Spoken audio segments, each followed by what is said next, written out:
ang Pangulo ng Republika ng Pilipinas, si Mayor Rodrigo Roa Duterte. That's it, no?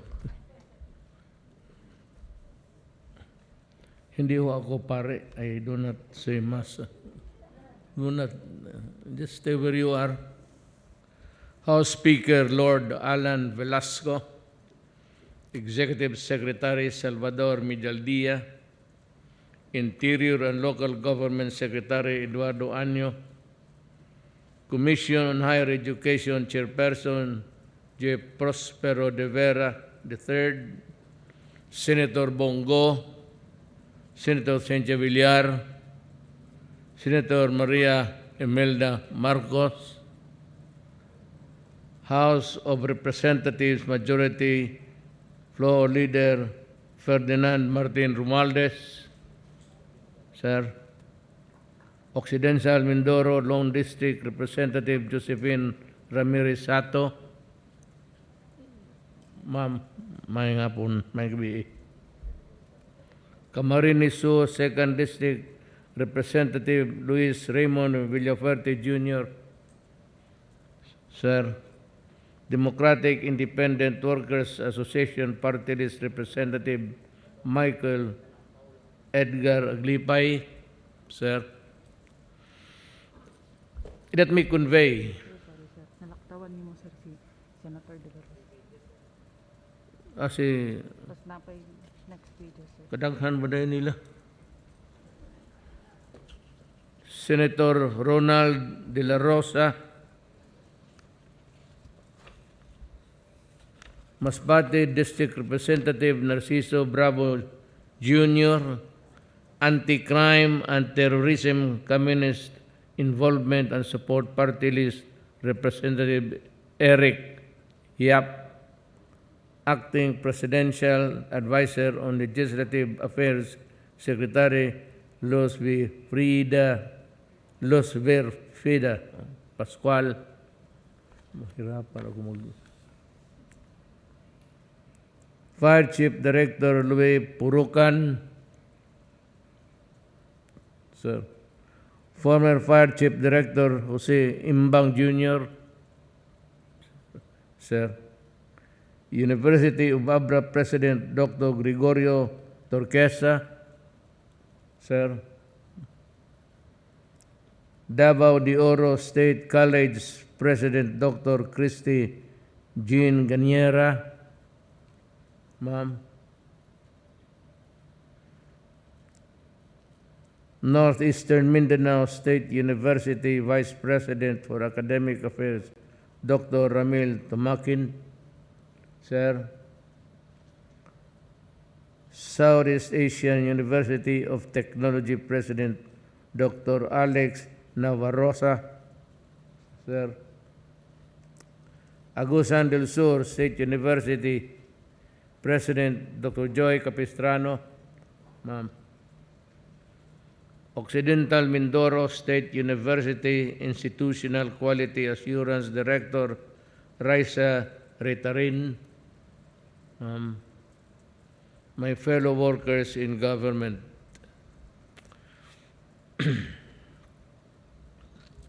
let me convey my appreciation to Congress for their determination to realize the legislative priorities of this administration, all of which are ultimately geared towards bringing prosperous and comfortable lives for Filipinos.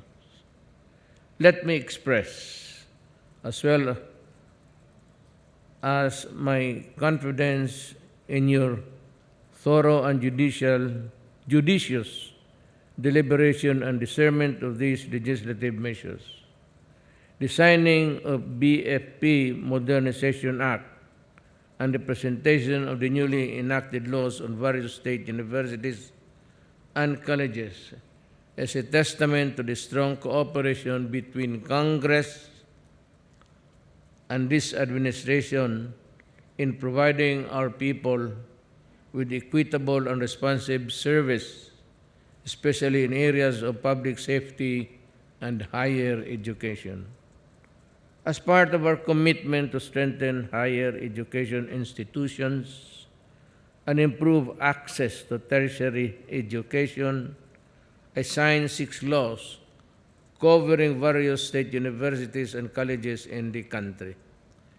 These include the conversion of the public higher education institutions into state universities, thereby providing our students with advanced professional instruction and training and a more conducive learning environment, especially in leaving those in the far-flung areas. I look forward to witnessing the state universities and colleges to produce our future generation, the leaders and professionals of our country. To all our students, let me assure you of this administration's continuing commitment in advancing initiatives that will enable you to excel in your chosen fields of study and reach your full potential. It is also this administration's goal to build safer and peaceful communities. To design the Bureau of Fire Protection has been instrumental in the success of our collective efforts to provide rescue and relief operations in areas hit by destructive fires and calamities. I am therefore confident that the passage of the BFP Modernization Act will help boost the morale, efficiency, responsiveness, and professionalism of the BFP in realizing their mandate. Under this law, the BFP will embark on a 10-year modernization period, transforming it into a modern and world-class institution. This will consistently guarantee our safety and become the source of pride. It is my hope that this milestone will further inspire the men and women of the BFP to hone their skills and expertise in areas of fire prevention and suppression, as well as emergency medical response and disaster preparedness and resilience. Let me emphasize that our people eagerly await the fruits of these people-centered and reform-oriented laws and hope that they will feel their benefits soon. Of this note, I call on all concerned government agencies to ensure the full, inclusive, and efficient implementation of the newly enacted and existing laws. I ask my Filipinos for your continued trust in cooperation with the government as we pursue a brighter and more progressive future for the entire nation. Before I end let me just mag-segue lang ako ng kukunti. At itong, the mind of some, bakit mo bigyan ng baril ang mga bumbero, sunog lang ang kalaban yan? You know, the organization itself and the individual bumbero, they are exposed to a fraught of so many dangers. One is that you die while fighting the fire. The second one is you have to, kasi itong baril, it was hotly contested in Congress. Bakit bigyan ng baril? Ganito kasi yan. Well, for those of you na kagaya ko dumaan ng local government, alam ninyo yan.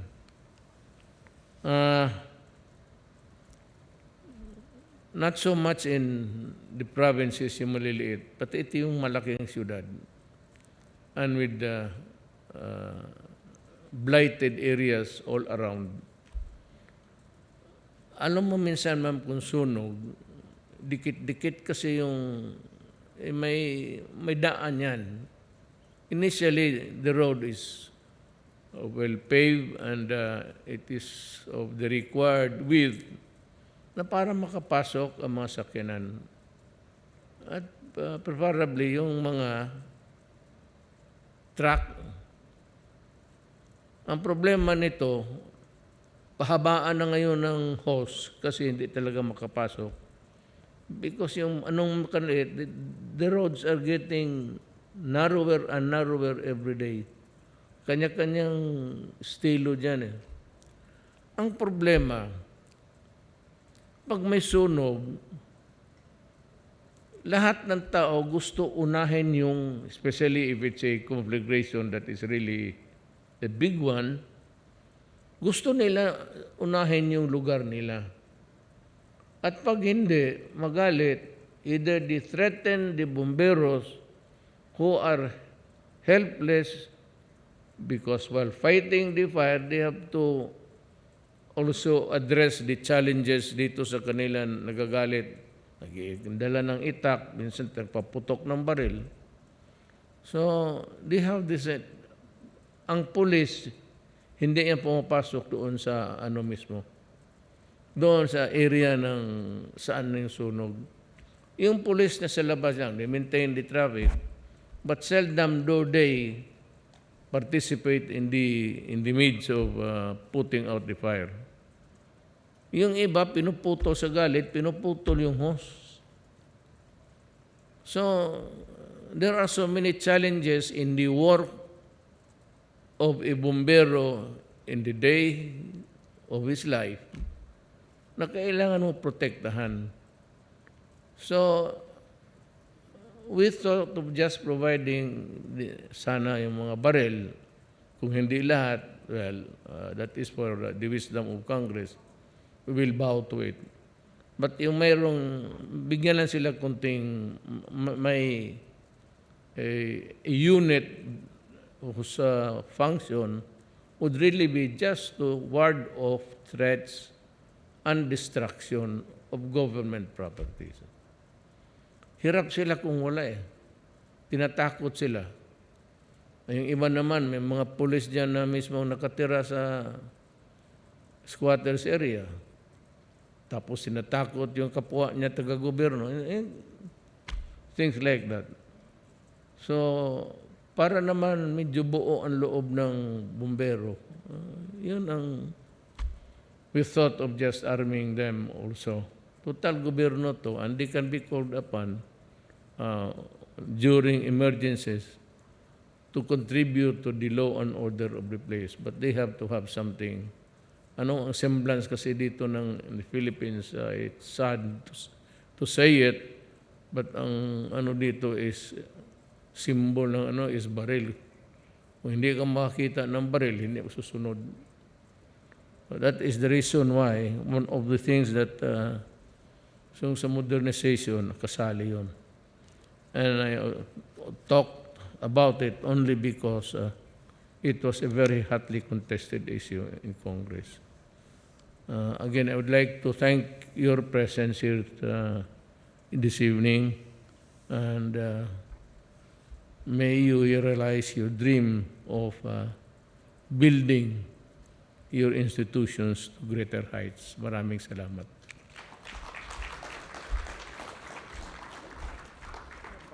Thank you, Mr. President. A round of applause.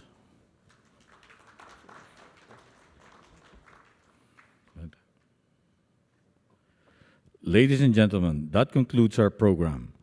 Maraming salamat, mahal na Pangulo, sa pagpirma ng mga batas na lalo pang magtataas ng kalidad ng edukasyon sa ating bansa. Again, ladies and gentlemen, President Rodrigo Roa Duterte.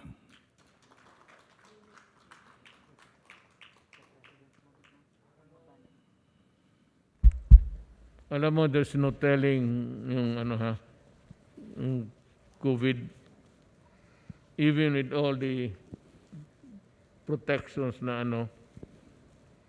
may mga kilala ako na talagang they protect themselves. Halos maligo na lang ng alcohol eh. Pero just be careful kasi talagang marami na akong kilala na namatay. Sa probinsya ko, mga kababata ko, uubos na. Sa klase ko, sa grade 2, ako na lang naiwan. So, patay na lahat. Be careful really. This COVID is that is yan ang binigay ng, I don't know if it's God. Yan ang binigay ng every generation has a calamity like this, but it will stay. It is how you live with it. It will be here for the longest time. So learn to live with it, and please take care. Salamat.